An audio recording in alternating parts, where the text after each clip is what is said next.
आज हम भारतीय इतिहास के एक बहुत ही दिलचस्प और महत्वपूर्ण दौर पर बात करने जा रहे हैं। हम समझेंगे कि दुनिया का सबसे बड़ा लिखित संविधान, हमारा भारतीय संविधान, आखिर बना कैसे।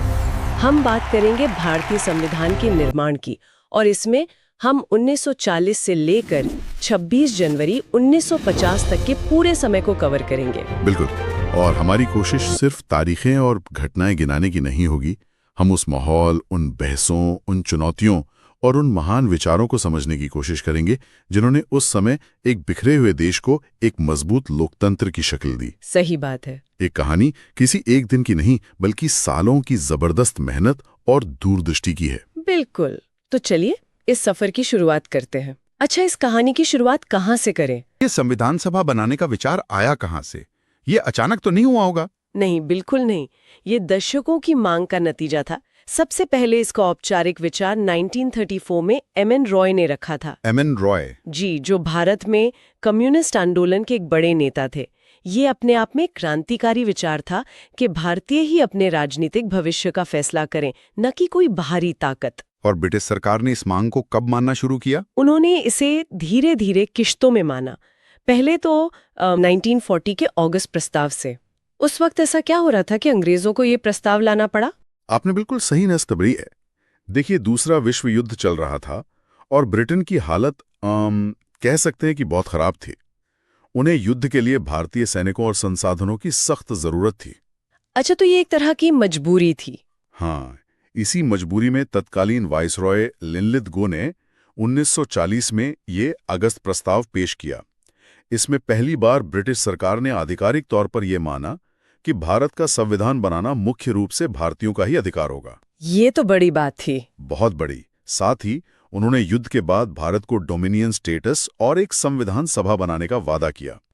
सुनने में तो ये एक अच्छा प्रस्ताव लगता है, फिर इसे खारिज क्यों कर दिया गया? कांग्रेस और मुस्लिम लीग दोनों ने क्यों मना कर दिया? देखिए, ये प्रस्ताव बहुत कम और बहुत देर से आया था। कांग्रेस अब डोमिनियन स्टेटस से आगे बढ़ चुकी थी।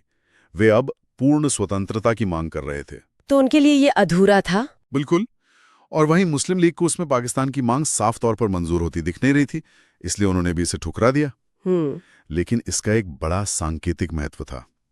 भले ही ये फेल हो गया, पर इसने संविधान सभा के विचार को पहली बार आधिकारिक टेबल पर ला दिया। ठीक है, इसके 2 साल बाद 1942 में एक और कोशिश हुई, क्रिप्स मिशन। ये अगस्त प्रस्ताव से कितना अलग था? क्या इस बार ब्रिटेन कुछ ज्यादा देने को तैयार था? हाँ, कह सकते हैं कि क्रिप्स मिशन एक ज्यादा ठोस प्रस्ताव लेकर आया था। मकसद तो वही था, युद्ध में भारत का समर्थन पाना। इसने भी युद्ध के बाद डोमिनियन स्टेटस और एक चुनी हुई संविधान सभा की बात की। लेकिन इसमें एक बहुत बड़ा पेच था। पेच? वो क्या था?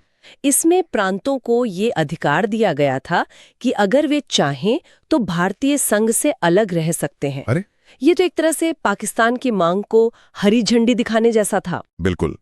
ये पाकिस्तान की मांग को एक अप्रत्यक्ष स्वीकृति थी, और यही वजह है कि ये मिशन भी बुरी तरह फेल हो गया। कांग्रेस तत्काल सत्ता चाहती थी, जो मिल नहीं रही थी। और इसी मिशन के लिए गांधी जी ने वो अपनी मशहूर टिप्पणी की थी, है ना? डूबते बैंक का पोस्ट डेटेड चेक। हाँ, बिल्कुल। मतलब एक ऐसा वादा जिसका कोई भरोसा नहीं। और मुस्लिम लीग भी एक साफ सुथरे बंटवारे के आश्वासन से कम पर राजी नहीं थी। तो एक बार फिर बात नहीं बनी। तो 2 कोशिशें नाकाम हो चुकी थीं। फिर 1946 में आया कैबिनेट मिशन प्लान, जिसे असल में संविधान सभा का जनक माना जाता है। इसने ऐसा क्या अलग किया जो पहले नहीं हो पाया था? कैबिनेट मिशन का लक्ष्य भारत की एकता को बनाए रखते हुए सत्ता हस्तांतरण का रास्ता खोजना था। ये शायद भारत को एकजुट रखने की आखिरी गंभीर कोशिश थी। इसने पाकिस्तान की मांग को साफ साफ खारिज कर दिया। अच्छा। इसके बजाय इसने एक बहुत ही अनोखा 3 टीयर्ड मतलब 3 स्तरीय ढांचा सुझाया। सबसे ऊपर एक कमजोर केंद्र, बीच में प्रांतों के समूह और सबसे नीचे प्रांत। ये तो काफी जटिल लगता है। पर इसका सबसे बड़ा नतीजा तो संविधान सभा का गठन ही था, है ना? हाँ, और यही इसका सबसे टिकाऊ योगदान साबित हुआ। भले ही इसका त्रिस्तरीय प्लान बाद में नहीं चला, पर इसने एक संविधान सभा के गठन की पूरी रूपरेखा तैयार कर दी, जिसके आधार पर चुनाव हुए, और यहीं से असल में हमारे संविधान को लिखने की प्रक्रिया जमीन पर उतरी। तो ये संविधान सभा बनी कैसे? इसमें कौन लोग थे? क्या उन्हें आम जनता ने सीधे चुना था जैसे आज हम अपने सांसदों को चुनते हैं? नहीं नहीं नहीं, ये एक सीधा चुनाव नहीं था। ये एक अप्रत्यक्ष चुनाव था। 1946 में जो प्रांतीय विधानसभाएं थीं, उनके सदस्यों ने संविधान सभा के सदस्यों को चुना। ओके। इसमें कुल 389 सीटें थीं। 296 ब्रिटिश भारत से और 93 सीटें देसी रियासतों के लिए। और एक और दिलचस्प बात, रियासतों को अपने प्रतिनिधि चुनाव से नहीं बल्कि मनोनीत करके भेजने थे। और इसकी पहली बैठक हुई 9 दिसंबर 1946 को। लेकिन कहते हैं कि शुरुआत में ही एक बड़ा संकट खड़ा हो गया था, क्योंकि मुस्लिम लीग ने इसका बहिष्कार कर दिया। लेकिन मुस्लिम लीग अपनी अलग पाकिस्तान की मांग पर अड़ी रही और बैठक में शामिल नहीं हुई। उनके बिना सभा अधूरी थी।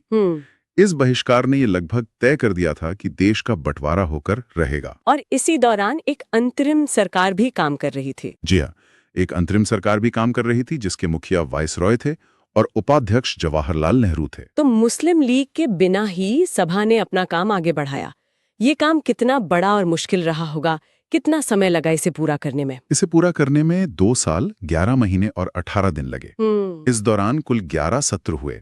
और आप अंदाजा लगाइए, उस जमाने में कोई कंप्यूटर या इंटरनेट नहीं था। हाँ? सारा काम हाथ से, टाइपराइटर से और हजारों पन्नों के दस्तावेजों को पढ़कर किया गया। वाकई में। यहाँ सबसे फैसिनेटिंग बात यह है कि सभा में हर एक शब्द पर, हर एक कॉमा पर गहरी और खुली बहस होती थी।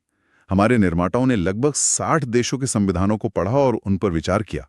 मतलब फैसले सिर्फ बहुमत के जोर पर नहीं लिए जाते थे। यही तो इस सभा की खूबसूरती थी। फैसले सिर्फ वोटिंग से नहीं बल्कि आम सहमति, मतलब कंसेंसस बनाने की कोशिश से होते थे। कोशिश ये थी कि हर आवाज को सुना जाए। कोई उदाहरण है इसका? हाँ, जैसे हिंदी को राष्ट्रभाषा बनाने के सवाल पर महीनों तक तीखी बहस चली। दक्षिण भारत के सदस्य इसके लिए तैयार नहीं थे। आखिर में आम सहमति से मुंशी अयंगर फॉर्मूला निकाला गया, जिसने हिंदी को राजभाषा का दर्जा दिया, लेकिन अंग्रेजी के इस्तेमाल को भी जारी रखा। ये दिखाता है कि कैसे समझौते करके देश को एक सूत्र में पिरोया गया। और ये सारी बहसें जनता के लिए खुली थीं। हाँ, ये सारी बहसें जनता और प्रेस के लिए खुली थी, जिससे पूरी प्रक्रिया में जबरदस्त पारदर्शिता बनी रही। इतने बड़े काम को संभालने के लिए यकीनन टीमों की जरूरत पड़ी होगी। कुछ प्रमुख समितियों और उनके अध्यक्षों के बारे में बताइए, क्योंकि ये अक्सर परीक्षाओं के लिहाज से भी बहुत महत्वपूर्ण होता है। हाँ बिल्कुल, काम को बांटने के लिए कई समितियां बनाई गईं। इनमें से कुछ सबसे अहम थी। सबसे पहले मसौदा समिति यानी ड्राफ्टिंग कमेटी, जिसके अध्यक्ष डॉक्टर BR अम्बेडकर थे। इसका काम ही संविधान का फाइनल ड्राफ्ट तैयार करना था। ये तो सबसे जरूरी समिति रही होगी। निश्चित रूप से।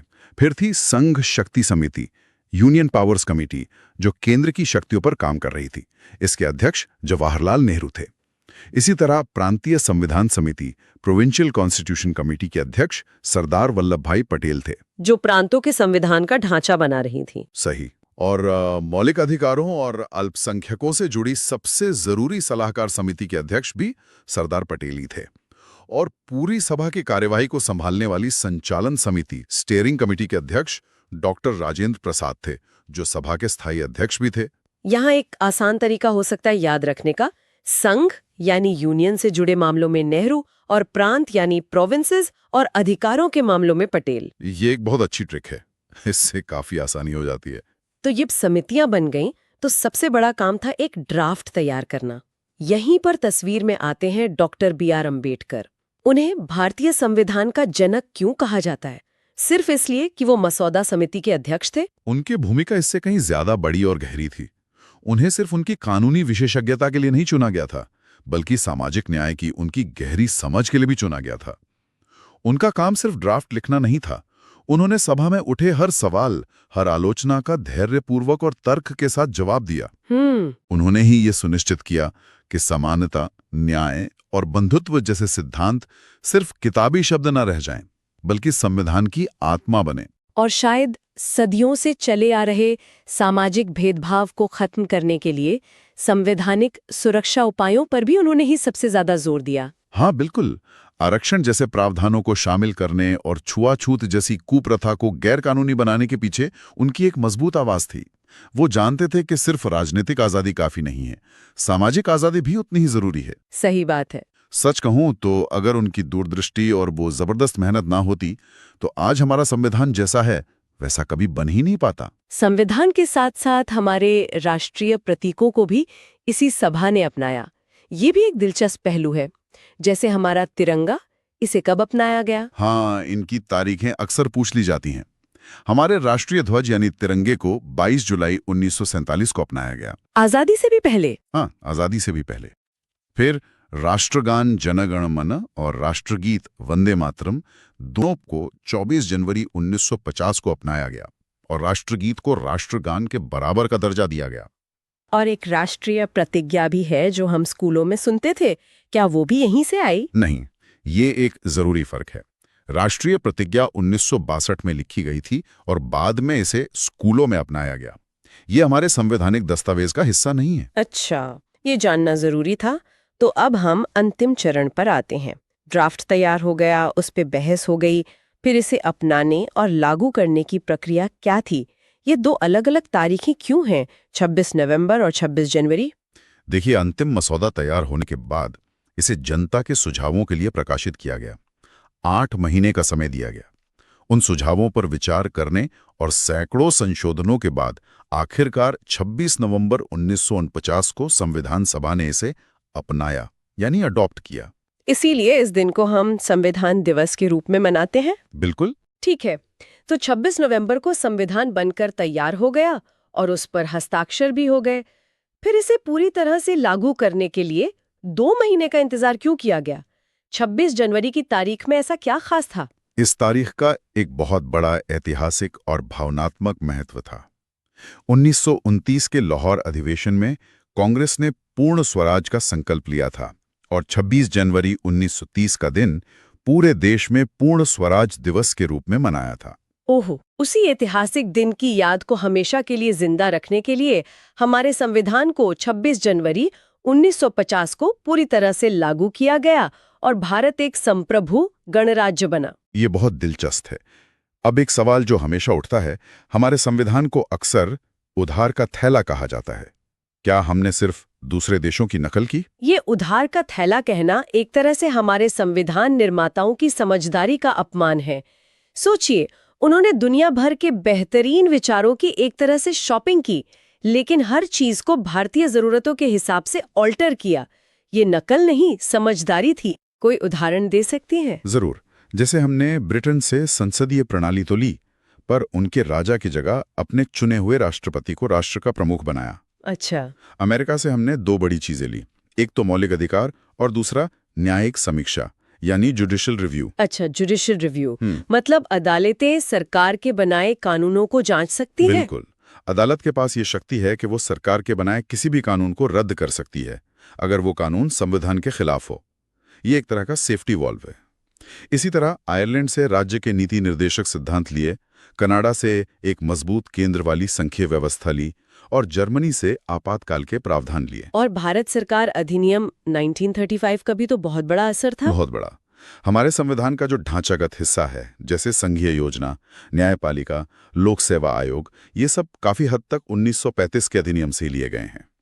इसे संविधान का कंकाल भी कह सकते हैं, जिस पर बाकी दुनिया के अच्छे विचारों का मांस चढ़ाया गया। तो ये थी हमारे संविधान के बनने की कहानी, चुनौतियों, बहसों और एक महान दूरदृष्टि की कहानी। यह सिर्फ एक कानूनी किताब नहीं है, बल्कि एक जीवंत दस्तावेज है जो आज भी हमारा मार्गदर्शन करता है और हमारे लोकतंत्र की नींव है। बिल्कुल। और अंत में विचार करने के लिए एक सवाल छोड़ जाते हैं। संविधान सभा में हर मुद्दे पर चाहे जितनी भी तीखी बहस हुई हो, लेकिन सदस्यों ने एक दूसरे का सम्मान बनाए रखा और तर्कों से बात की। क्या आज हमारी सार्वजनिक और राजनीतिक बहसों में हमें वो भावना, वो गंभीरता और वो सम्मान दिखाई देता है? ये सोचना हम सभी के लिए जरूरी है।